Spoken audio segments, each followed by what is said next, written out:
अब अगले दिन कायरा इंडस्ट्री में रितेश इंडस्ट्री के सभी एम्प्लॉयज खड़े थे। वहीं कायरा और अनमोल भी खड़े थे।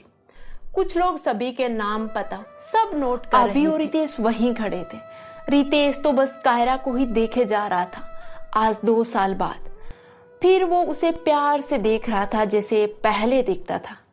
कायरा तो अपने काम में बिजी थी। कायरा ने रितेश को एक नजर देखा और फिर अपने काम में लग गई। कुछ देर बाद कायरा वहां से चली गई तो अनमोल ने माइक लेकर सबसे कहा, आप सभी जहाँ काम करते थे वहीं काम करेंगे।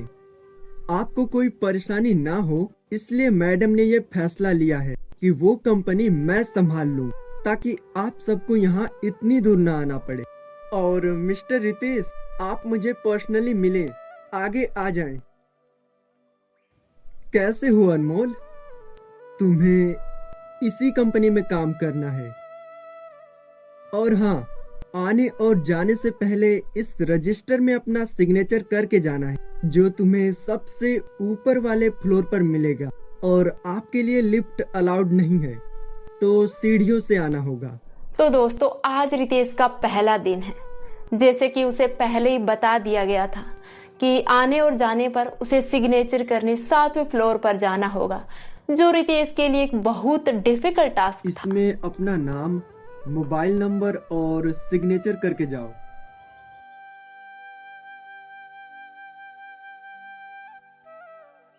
अब तुम देखते जाओ मिस्टर रितेश राजपूत, मैं तुम्हारा क्या हाल करती हूँ। तुम्हें मेरे हर एक आंसू, हर एक दर्द का हिसाब देना होगा। और हाँ, वो मैं तुमसे लेकर रहूंगी। मैंने तो अपनी जिंदगी में सब कुछ खो दिया। अपने माँ पापा, बहन, दोस्त सब मुझे छोड़कर चले गए। तुमने मेरा सुख चैन सब छीन लिया।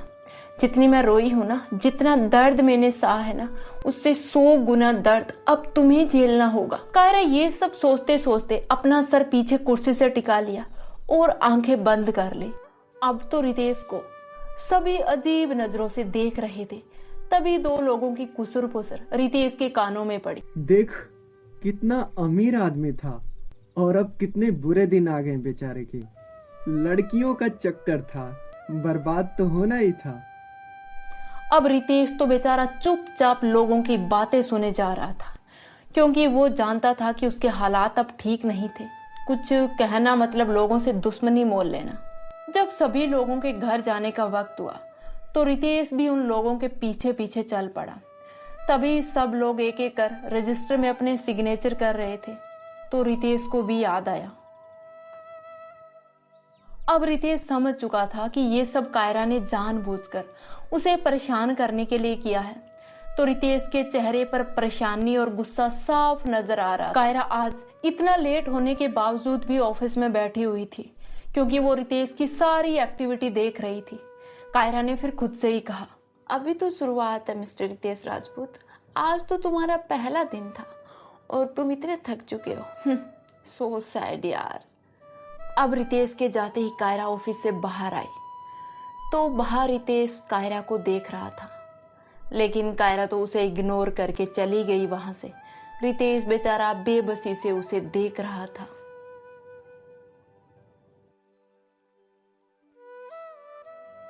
उसके सामने एक एल्बम रखा था जिसमें कुछ छोटे बच्चों की तस्वीरें थी। कायरा बस दर्द भरी मुस्कान के साथ देखे जा रही थी। कुछ पेज पलटने के बाद उसने उसे झट से बंद कर दिया और उठकर खिड़की के पास आ गई और खुद से ही कहा, मैं क्या थी और तुमने मुझे क्या बना दिया रितेश? क्यों तुमने दुनिया के सच को माना? क्या मैं तुम्हारे लिए कभी कुछ नहीं थी?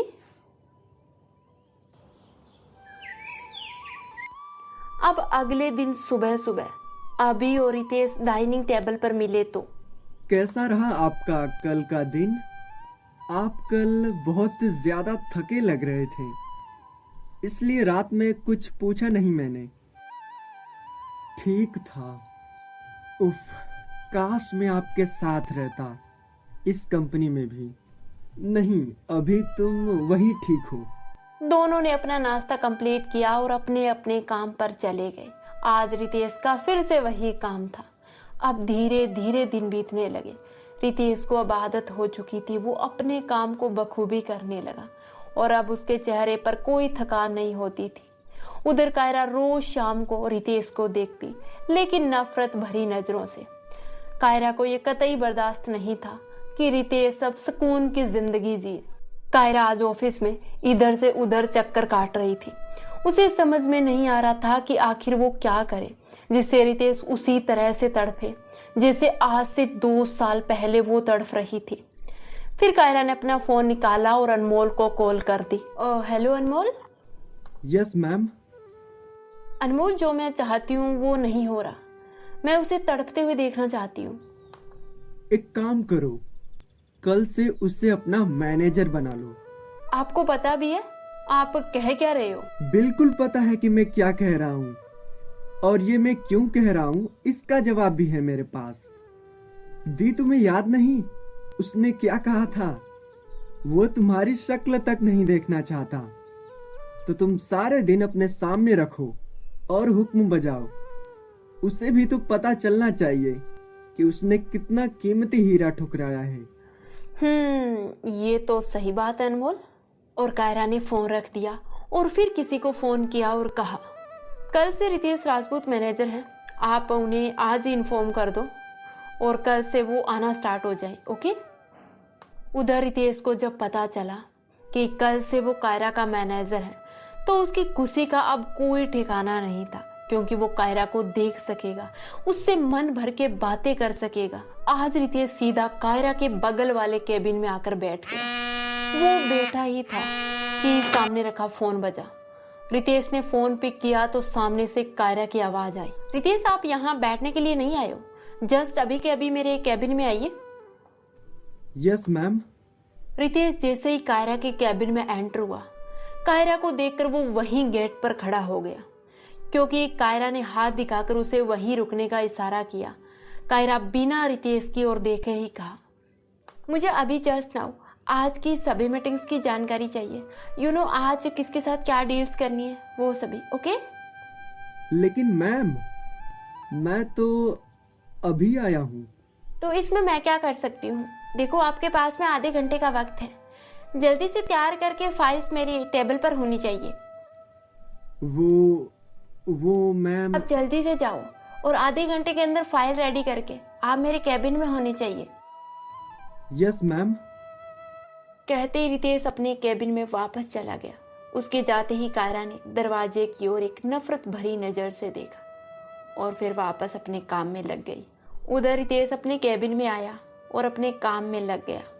लगभग आधे घंटे बाद रितेश का फोन बजा। रितेश को पता था फोन कायरा का ही होगा, तो उसने जल्दी से फोन पिक किया। यस मैम, बस आ रहा हूँ, सब तैयार है।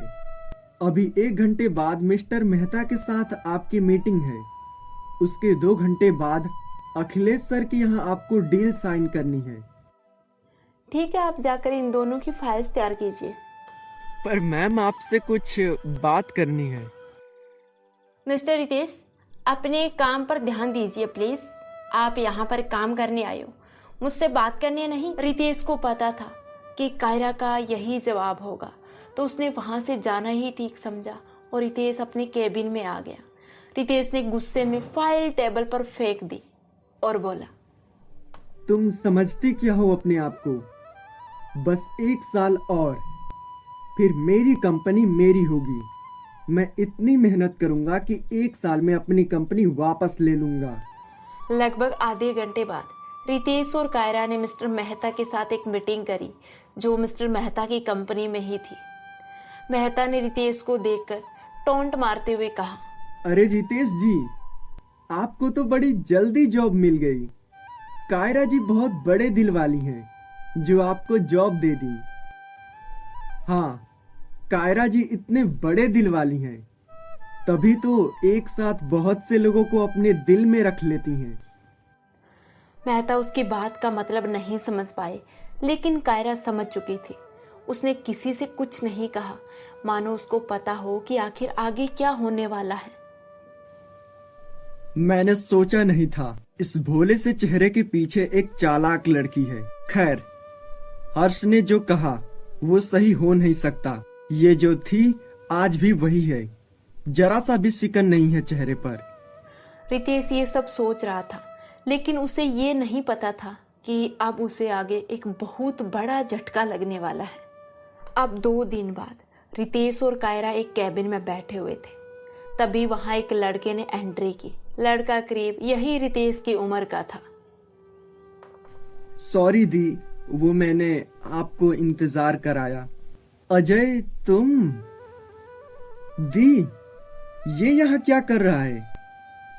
मिस्टर रितेश, तुम्हारे अंदर शर्म नाम की कोई चीज है कि नहीं? हमारा सब कुछ तो छीन लिया तूने, अब क्या लेने आया है यहाँ?